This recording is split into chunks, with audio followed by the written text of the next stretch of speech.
Pues el día de hoy les vamos a hablar acerca de los infostealers.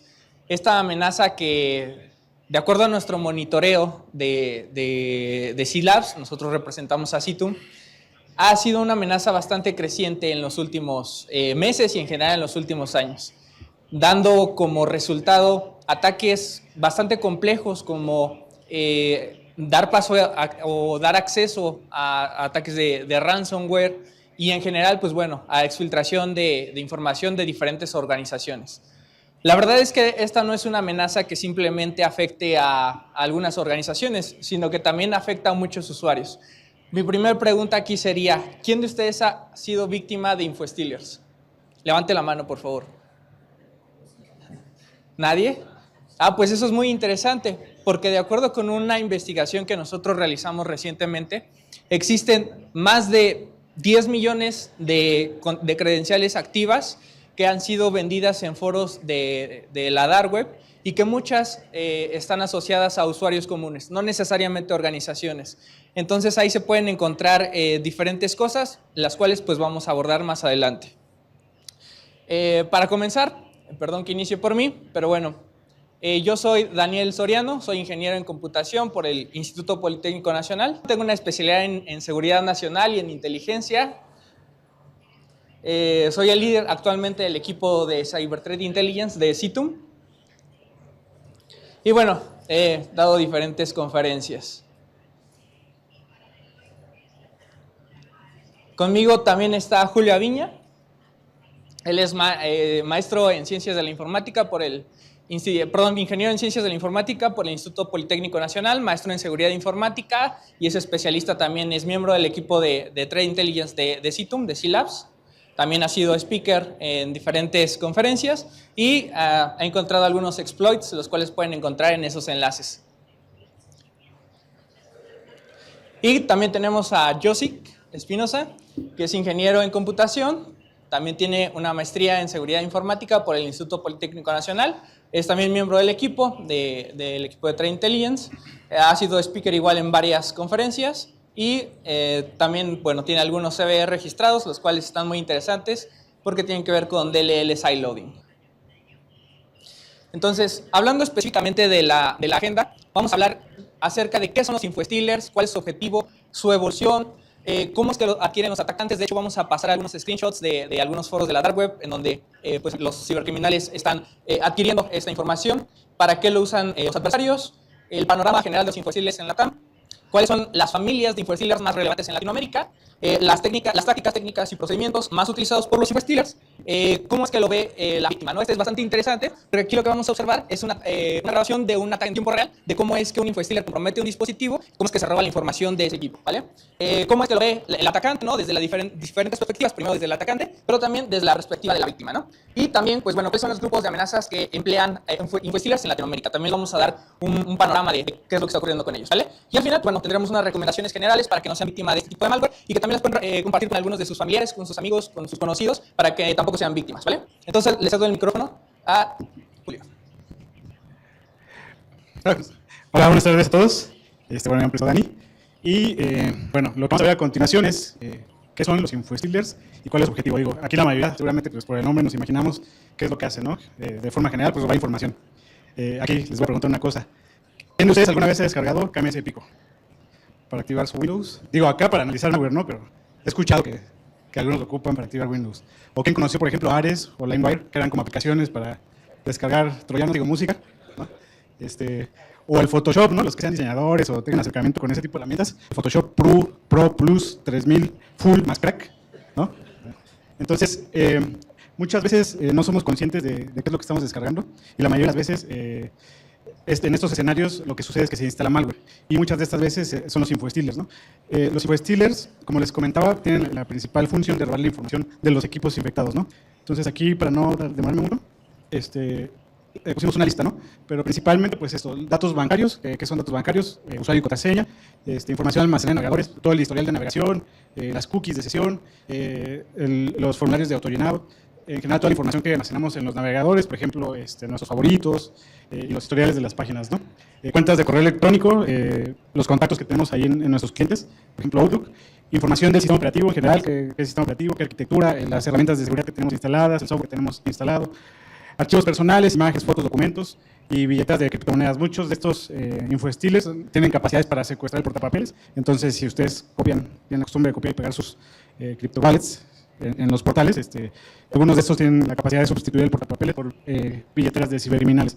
Entonces, más adelante vamos a ver por qué es relevante todas estas cosas.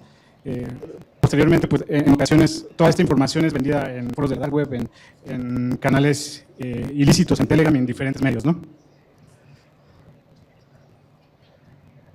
Vamos a ver un poco también acerca de cómo han ido evolucionando estas amenazas. Aquí, por ejemplo, en la década de los 90 había una herramienta muy famosa que se llamaba Wi-Fi. Digamos que en su momento fue muy famosa, fue presentada en DEFCON 6 en Las Vegas y fue presentada como una herramienta legítima de escritorio remoto, ¿no? De administración remota. Sin embargo, pues obviamente por sus capacidades empezó a ser aprovechada por cibercriminales para hacer robo de información, tomar captura de pantalla, monitorear el teclado, etcétera.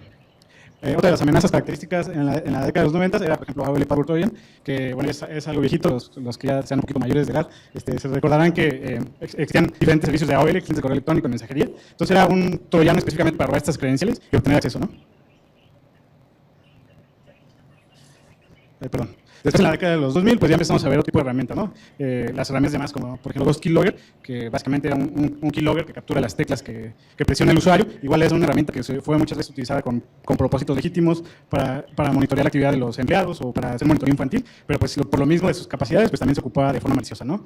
Y aquí ya empezamos a ver otro tipo de malware que ya tenía más capacidades, ¿no? Como Zeus, ZBot, SpyEye, que ya tenían capacidades más específicas de un troyano bancario, ¿no? Para robar credenciales bancarias. Y bueno, en la década de los 2010 ya empezamos a ver igual otro tipo de amenazas más sofisticadas en donde se empezaron a emplear técnicas, digamos que menos comunes, por ejemplo, inyección en las páginas web de los bancos, en donde se modificaba el nombre de las páginas para robar las credenciales o suplantar los formularios. Ya empezamos a ver, por ejemplo, a Imhotep o Tripbot, y aquí algo donde ya se empieza a poner un poco más interesante porque este tipo de amenazas pues ya empezaron a tener capacidades de ser modulares y muchas veces han sido utilizadas para desplegar ransomware, ¿no? Que aquí es donde se empieza a poner peligrosa la cosa, ¿no? La distribución en general de los troyanos, de los infostealers, de manera general, pues se ha mantenido por medio de campañas de phishing, de correo electrónico, con archivos adjuntos, por ejemplo, archivos Word que contienen código malicioso embebido y ejecutan el malware o lo descargan, por medio de los cracks o por medio de los parches o de activadores. Y bueno, eso se ha mantenido a través del tiempo, ¿no? Y bueno, ya en la actualidad, pues aquí tenemos algunos troyanos que hemos observado a lo largo, bueno, ya más recientemente, y que una de las características principales es que se empiezan a distribuir o operan bajo el modelo de malware as a service.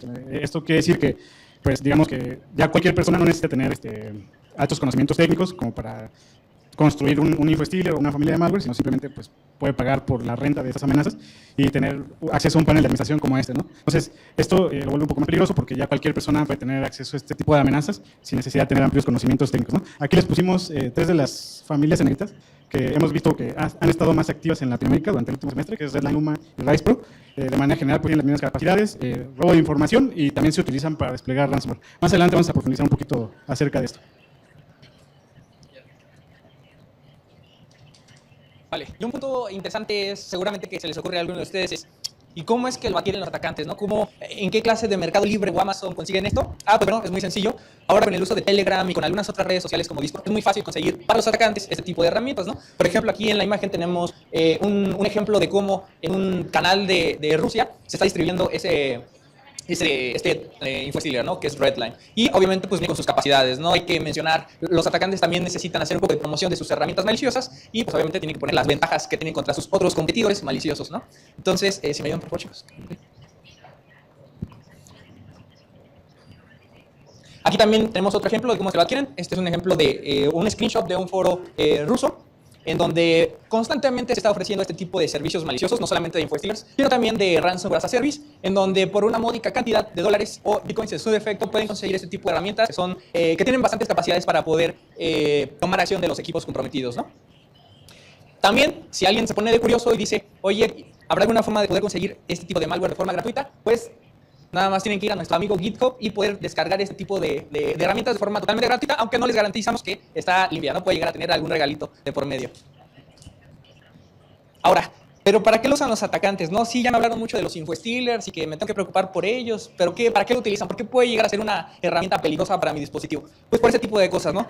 Es bastante común que los usuarios guarden en sus navegadores las credenciales de Netflix, de Disney Plus, del directorio activo, de la consola de administración de la empresa, de Amazon y de cualquier servicio que se les ocurra, porque pues obviamente es más fácil poder acceder a ellos si ya tengo la contraseña guardada, ¿no? Entonces, esto lo aprovechan los atacantes para poder robar sus credenciales, sus correos electrónicos de una forma sencilla y con ello, pues obviamente poder hacer ataques de mayor complejidad, ¿no? Porque también hay una mala práctica que usan, que reutilizan o que usan muchos usuarios, perdón, que es utilizar el mismo usuario, el mismo correo y contraseña en varios servicios, ¿no? Entonces, con que tenga una de estas, a lo mejor voy probando con diferentes servicios, diferentes redes sociales y en una de esas tengo éxito y también puedo acceder a otro tipo de servicios, ¿no?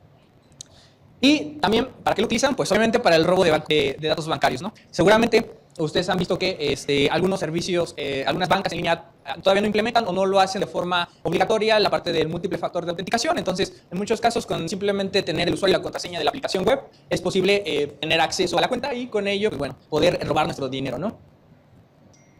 Y otra cosa que es bastante interesante que es el robo de documentos, no robo de información sensible, bases de datos, fotografías, documentos, dependiendo obviamente de la víctima, pues serán los documentos que se encuentran almacenados en el dispositivo y que pueden llegar a ser de interés para otro tipo de cibercriminales que a lo mejor buscan hacer un daño específico en esa víctima, ¿no?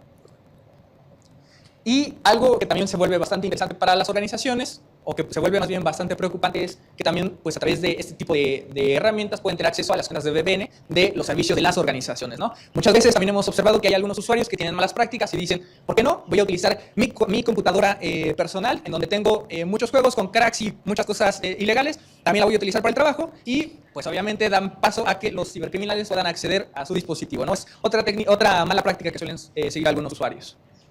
Ahora, después que les hablo de esto, pues bueno, esta también suele ser un vector de acceso inicial para algunos ataques más complejos, como los ataques de ransomware, en donde muchos de estos adversarios van a la dark web, van a estos foros cibercriminales, consiguen los accesos en estos foros a través de, o pagando, no sé, cantidades muy ridículamente bajas para el daño que logran hacer, como de $10, por ejemplo, compran con sus $10 los accesos, sobre todo de organizaciones, y al final, después de todo un proceso complejo de ataque, terminan cifrando los archivos de la compañía, ¿no?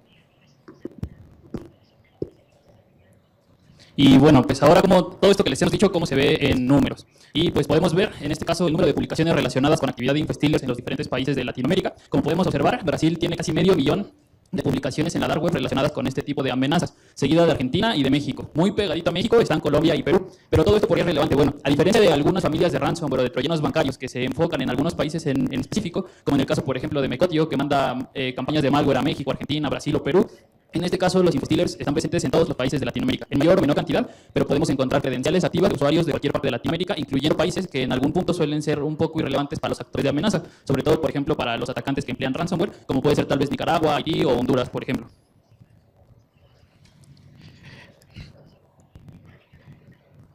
Y bueno, este gráfico que les ponemos aquí es bien interesante porque cuando nosotros estamos haciendo o estamos analizando la telemetría acerca de las campañas de infostealers que vemos en toda la región y que queremos identificar patrones, pues este tipo de herramientas nos sirven, ¿no? Por ejemplo, aquí lo que les pusimos es la actividad que hemos observado de estas familias de infostealers que están de este lado, de diciembre del 2023 a mayo del 2024. Entonces, por ejemplo, si se fijan en diciembre está todo en verdecito, eso significa que hemos visto la presencia de todas las familias, prácticamente todas las familias de infostealers, excepto Ninja, en diciembre.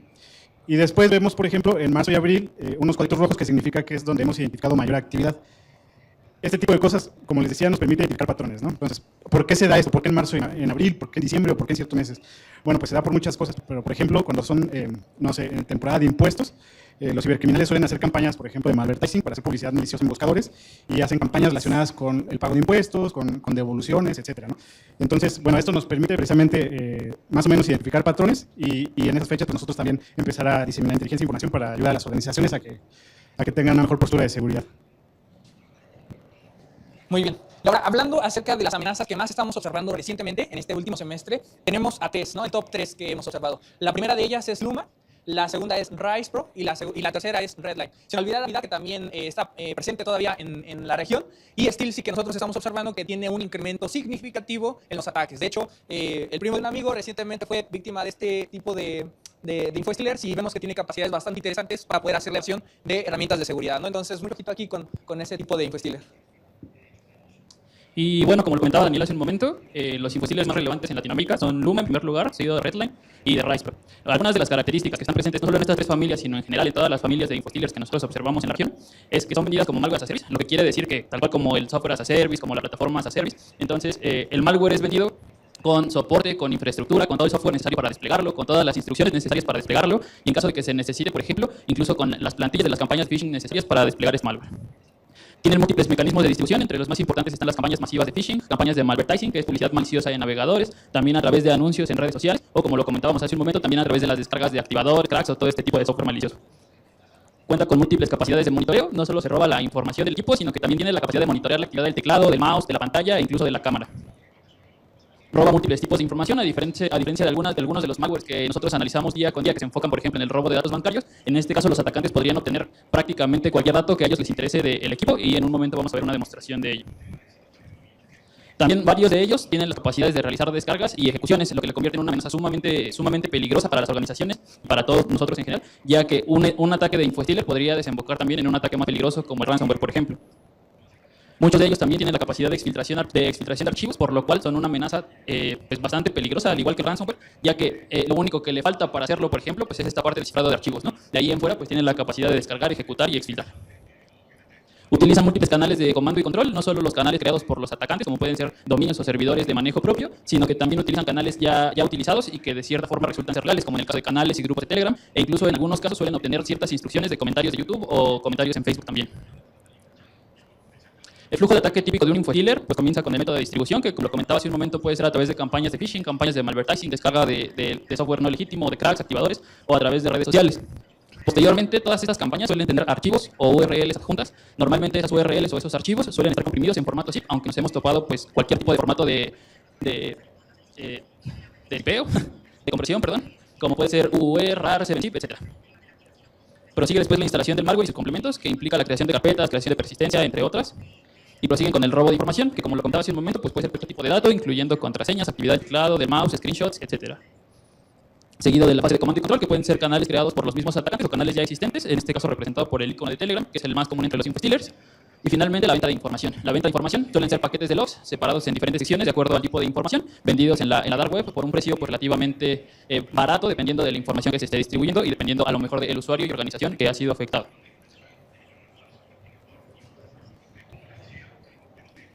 Y bueno, ya vamos a empezar a entrar un poquito más a la acción. No se duerman. Ahorita les vamos a escribir las principales técnicas que hemos observado nosotros cuando analizamos a los infostealers, de acuerdo con el MITRE, ¿no? Seguramente aquí muchos ya conocen qué es el MITRE, pero bueno, es un framework que agrupa, clasifica y describe las tácticas y técnicas que utilizan los cibercriminales para llevar a cabo sus ataques y en sus malware, ¿no? Entonces, una de estas es Gather Victim Host Information, que básicamente consiste en recopilar información del equipo que está infectado.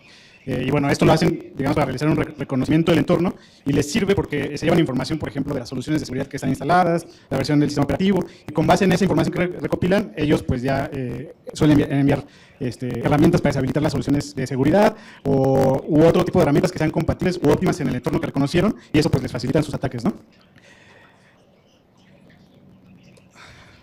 Después tenemos la técnica de Process Injection, que esta es interesante porque, bueno, ¿a quién le ha pasado que está en su computadora y dice, como que se puso muy lenta, ¿no? Y siempre le echamos la culpa a Google Chrome, ¿no? Hasta sale el clásico de la bolota y comiéndose la memoria RAM.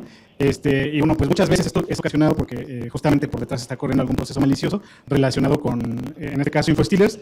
Y de lo que se trata de esta técnica de Process Injection es de que básicamente se inyecta el malware en algún proceso legítimo por medio de diversas técnicas, ¿no? Como Process Following o Process Doppelganging. Y bueno, nosotros como lo vemos cuando estamos analizando malware, pues en ocasiones es así, vemos ejecutables que a simple vista parecen legítimos, sin embargo en estos procesos se inyectó código malicioso, ¿no? Después tenemos la técnica de exfiltración sobre servidores de comando y control. Y bueno, pues esta es obviamente una de las técnicas pilares de los infostealers, porque justamente es la técnica que se utiliza para robarse la información. Pero no solo para esto, comúnmente, pues más bien siempre la comunicación es bidireccional, en donde a través de algún protocolo, HTTP, HTTPS, SMB, el equipo infectado recibe instrucciones y también se realiza la exfiltración hacia algún servidor, ¿no? Y no solamente por esos protocolos, también hemos observado cómo se realiza exfiltración por medio de RTP o por medio de la API de Telegram incluso. Existen diferentes métodos que nosotros hemos observado, ¿no? Vale. Ahora, otra técnica bastante interesante que utilizan los adversarios es el ofuscar los artefactos, ¿no? El poderlos de alguna forma hacer indescifrables para las soluciones de seguridad, porque obviamente seguramente pues algunas personas pues tienen herramientas como antivirus, tienen herramientas como EDRs que protegen sus dispositivos y que seguramente si no tuvieran ningún tipo de protección pues serían fácilmente detectables, ¿no? Sobre todo a este tema de las firmas, ¿no? Que es como se basan algunos antivirus para poder detectar los tipos de malware, ¿no? Entonces, en aras de poder de alguna forma saltar este tipo de protecciones, pues lo que hacen los adversarios es utilizar diferentes herramientas, inclusive hacer diferentes modificaciones en su código fuente para romper estas firmas y poder pasar desapercibidos por las soluciones de seguridad, ¿vale?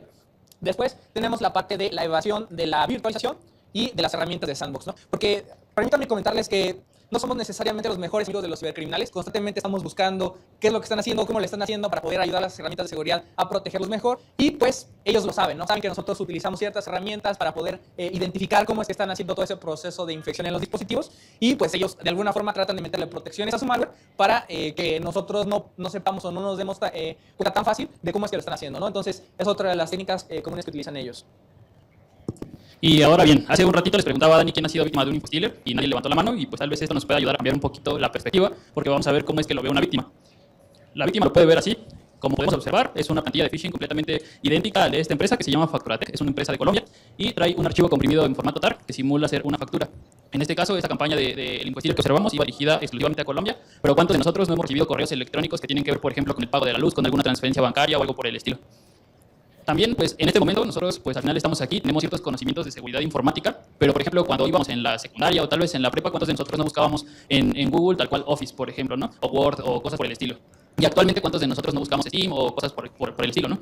En este caso, el usuario busca Adobe Reader y como podemos observar, ninguna de las primeras páginas es la original de Adobe Reader. Todas las páginas son anuncios pagados que pudieran traer algún malware.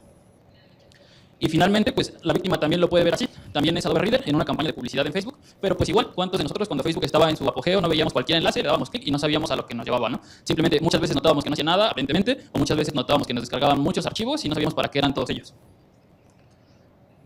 Y ahora la parte interesante. ¿Me apoyas dándole play, por favor?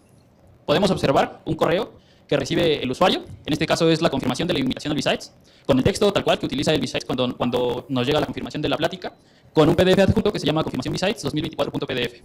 Cuando la víctima lo descarga, lo que va a observar es que pues, es un PDF, entre comillas, común y corriente, como pues, cualquier archivo. Hasta este momento todo está normal y no tenemos nada raro, ¿no? Pero ¿qué pasa cuando lo abrimos? Cuando lo abrimos, a pesar de que se tiene la apariencia de la invitación, de la confirmación del B-Sites, bueno, podemos notar que toda la imagen es un hipervínculo. Entonces, cuando el usuario da clic en ese hipervínculo, comienza la descarga de invitación.zip. Hasta aquí, pues ya hay algo raro, ¿no? ¿Por qué nos enviarían tantas confirmaciones?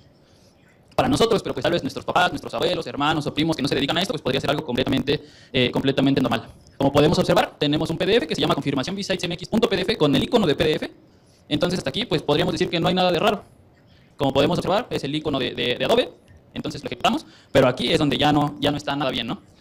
Pero, pues entonces nos lleva a la página del B-Sites. ¿Qué pasaría si en lugar de la página del B-Sites fuera la página del SAT, la página de la CFE, por ejemplo?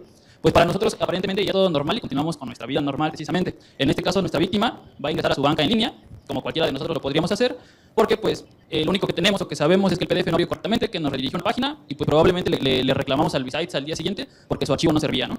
Pero para nosotros pues sigue todo exactamente normal. Como podemos observar, pues los dominios son los de la banca en línea.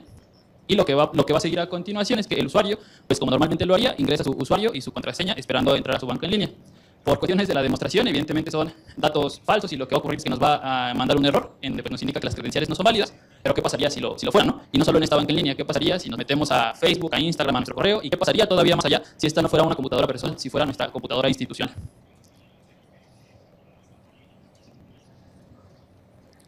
Ahora, desde la perspectiva del atacante, ¿qué es lo que podemos observar? Desde la perspectiva del atacante podemos observar un sitio de comando y control que nosotros en este momento construimos en localhost, pero pues imaginemos que está en cualquier otra parte del mundo y que esta es una URL con dominio tal vez .top, .shop o algo por el estilo de estos dominios gratuitos. Y podemos observar 5 categorías. En la primera, los datos del dispositivo, y en este caso podemos observar todo tipo de datos que por el simple hecho del usuario querer leer su PDF y la invitación del B-Sites, pues ya obtuvimos su dirección IP, el país en donde se encuentra, la opción del sistema operativo, la arquitectura que utiliza, el nombre de usuario.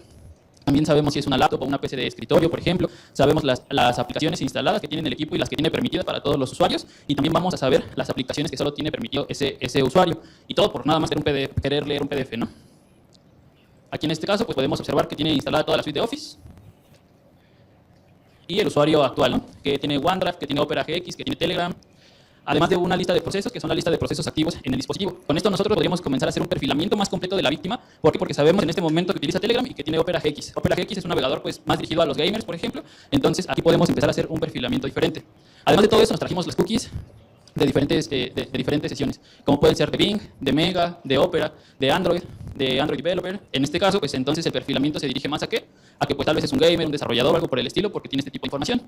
Como lo comentaba Dani hace un momento también, solemos utilizar el mismo correo y la misma contraseña para todo, y lo más fácil es guardar la información en el navegador. ¿Por qué? Pues porque nos da flojera volver a escribir usuario y contraseña todas las veces, ¿no? Qué flojera que cuando estoy en Facebook y luego en mi banca y luego en Outlook, vuelvo a escribir lo mismo, entonces lo más fácil es autocompletarlo.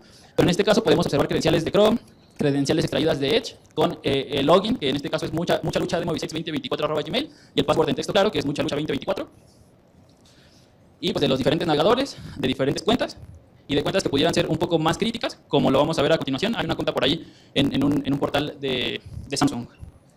Pero además nuestro InfoStealer también dejó un keyword activo, en donde, como podemos observar, tenemos Bancanet, que fue lo que buscó nuestro usuario, presionó Enter para buscarlo, ingresó su número de cuenta, presionó 2 veces Enter por alguna razón, e ingresó su contraseña, que es mypassword123, y volvió a presionar Enter. Entonces, en este momento, pues el atacante, o nosotros como atacantes, ya tendríamos toda la posibilidad de comenzar a realizar transacciones no autorizadas, y pues simplemente vaciar la cuenta de la víctima.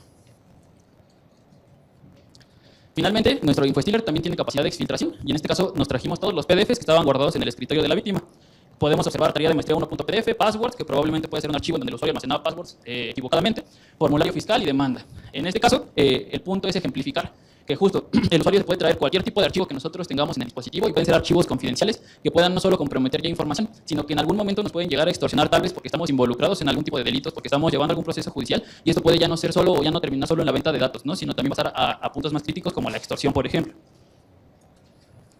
¿Pero qué sigue? Bueno, pues lo que sigue es la venta de toda esa información que extrajimos en foros de la Dark Web. Este es Russian Market, que es uno de los foros pues más comunes para este tipo de amenazas, más populares para los atacantes que emplean este tipo de amenazas, y podemos observar diferentes logs de algunos de los InfoStealers de los que les hemos hablado, que son Luma, Redline, procedentes de México, de España, de Argentina, comprimidos en un archivo zip con un costo de $10. Como lo comentaba, pues realmente no es un costo demasiado excesivo para los actores de amenaza y que realmente lo pudieran utilizar para cualquier cosa. Todo esto, pues como se ve un log 100% real, pues un log se ve de esta forma, como podemos observar, no tiene mucha diferencia de lo que mostramos en la demo, y pues es que justo todo es una URL que nosotros nos bastaría copiar y pegar, un username y un password que la mayoría de veces o cuando pueden ser capturados están en texto claro, y la plataforma a la que entran, ¿no? En el caso de abajo, por ejemplo, el username es desconocido, pero la contraseña es conocida. Entonces, en este caso, nosotros, tomando en cuenta lo que llevamos platicando desde el principio de la presentación, podríamos probar con ese correo y con esa contraseña en un montón de plataformas, y pues puede que peguen todas. Muy bien. Hablando acerca de los adversarios, de los grupos de amenaza que más utilizan este tipo de herramientas, tenemos a APT-76, también conocido como Binging Eagle, el cual se encarga de hacer tareas de ciberespionaje en países de América Latina, especialmente a Colombia y a Venezuela. También se ha visto por ahí que tiene actividad. De hecho, también ya está expandiendo. En las últimas campañas que hemos analizado de este grupo cibercriminal, hemos notado que ya tiene algunas características del uso de la jerga brasileña, entonces también creemos que puede estar por ahí ya afectando a Brasil. Entonces, repito, su objetivo final es hacer ciberespionaje utilizando diferentes temáticas en sus correos de phishing, como el tema de citaciones judiciales, algunas otras cosas jurídicas, en donde se le amenaza a la víctima de que está siendo procesada penalmente, y para que pueda proceder, pues bueno, necesita o ver más información, necesita abrir el correo adjunto. Otro de los grupos es Redacodon. A Redacodon lo perfilamos hace un par de meses en situ. Nosotros pues encontramos diferentes coincidencias en algunos correos de phishing y el comportamiento de algunos troyanos de acceso remoto, y pues comenzamos a perfilar a este nuevo actor de amenaza, que principalmente se enfoca en atacar a ciudadanos colombianos con pretextos relacionados a situaciones fiscales o judiciales, como pueden ser citaciones judiciales muy famosas en Colombia. Y algo muy particular de este actor de amenazas es que hace uso de los accesos comprometidos que están en la Dark Web, principalmente de los dominios del gobierno de Colombia. Entonces, todos los correos de phishing que llegan, o la mayoría de correos de phishing que llegan de parte de este actor de amenaza, vienen de un dominio 100% legítimo, de cuentas comprometidas, que muy probablemente fueron obtenidos a través de estos InfoStealers, y para nosotros es completamente normal, o para la víctima podría ser completamente normal recibir algo de .gov.co, ¿no? Entonces, esa es la principal característica y la mayor peligrosidad de este actor de amenaza. Y bueno, una de las muchas cosas que hacemos aquí en C-Labs, en situ, es monitorear las amenazas que afectan a la región de Latinoamérica, ¿no? Constantemente estamos revisando el malware que está afectando a las organizaciones o a los particulares, y en este caso tenemos esta familia de malware emergente que nosotros identificamos que está afectando a la región, específicamente a Brasil. Y bueno, una característica principal que vimos, que no habíamos visto anteriormente, es que pues tiene algunas características anti-análisis y anti-evasión bastante interesantes. A veces nos estamos peleando ahí con el ensamblador y con varias cosas, pero bueno, básicamente consiste, por ejemplo, esta amenaza en cada reinicio del equipo, si está en un directorio diferente, suplantando a diferentes aplicaciones como Notepad++ o aplicaciones que se utilizan en organizaciones, lo cual pues lo vuelve bastante peligroso porque justamente está como enfocado en enmascararse entre todas estas herramientas que utilizamos las personas que se dedican al desarrollo o otras actividades que tengan que ver con tecnología, y bueno, de esta forma se esconde ahí en los equipos infectados y pues es bastante crítico para las organizaciones.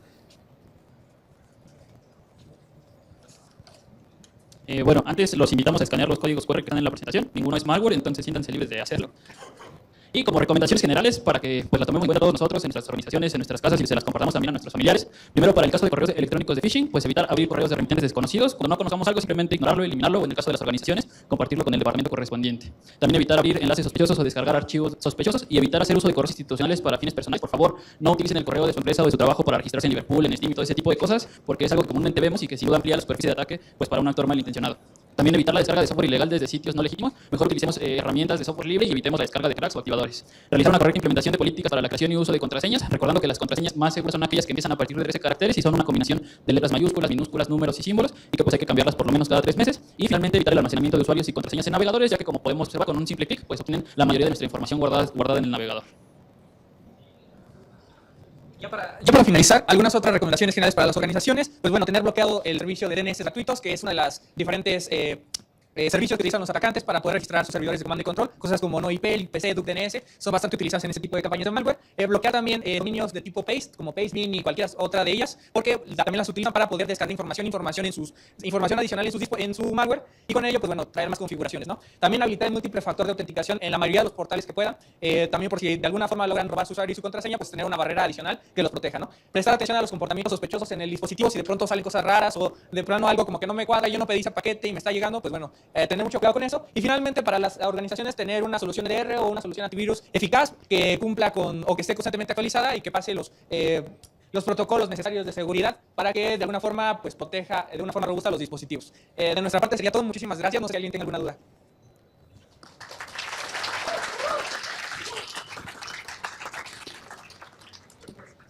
¿Sí? ¿Sí? No, ¿nadie tiene alguna duda? ¿Alguna duda? Mano arriba, ¿no? ¿Quién de ustedes cree que ha sido víctima de un infostealer y no lo sabe?